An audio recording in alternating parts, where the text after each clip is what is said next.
Kasi yun ang tunay na pakikipaglaban na ang kasamaan ay palitan ng kabutihan. Hindi ang kasamaan tumbasan ng mas masama pa.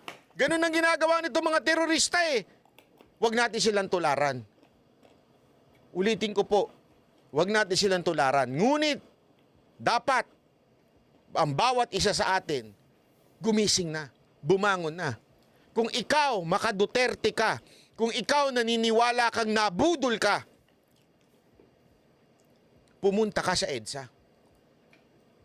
Ipahayag mo ang iyong saloobin. Kanina, ang dami kong na-meet na taga Mindanao, taga Visayas, talagang sinadya nilang pumunta.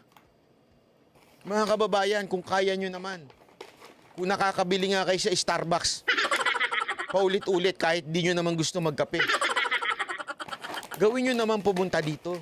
Ipakita ninyo yung suporta po ninyo. Kasi alam mo ito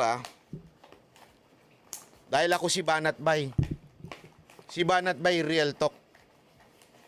Ito lang, sasabihin ko lang sa inyo to Meron sa damdamin ko na galit, ngunit may kapatawaran din. Galit, kasi putang ina nadamay kami sa mga nabudol. Kaming mga hindi nagpabudol, nadamay. Sa kawalang niya ng putang inang gobyerno nato. Nadamay kami. Bakit? Pinili nyo kasi yan eh. Kayong pumili niyan. Hindi kami. Dinamay nyo lang kami. Isang maling desisyon nyo sa buhay nyo.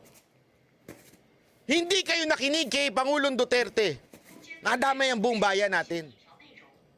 Pinagmumura nyo kami nun eh. Tama, mali. Yung mga kaibigan kong OFW dyan, na panay ang like ngayon sa profile ko. Tanginan nyo, dati minumura nyo ako eh.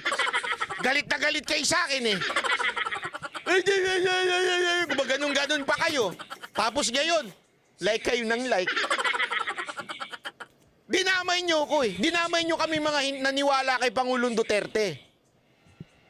Pero gayon pa man, napatawad ko na kayo. Bago! Hindi, gusto ko lang sabihin.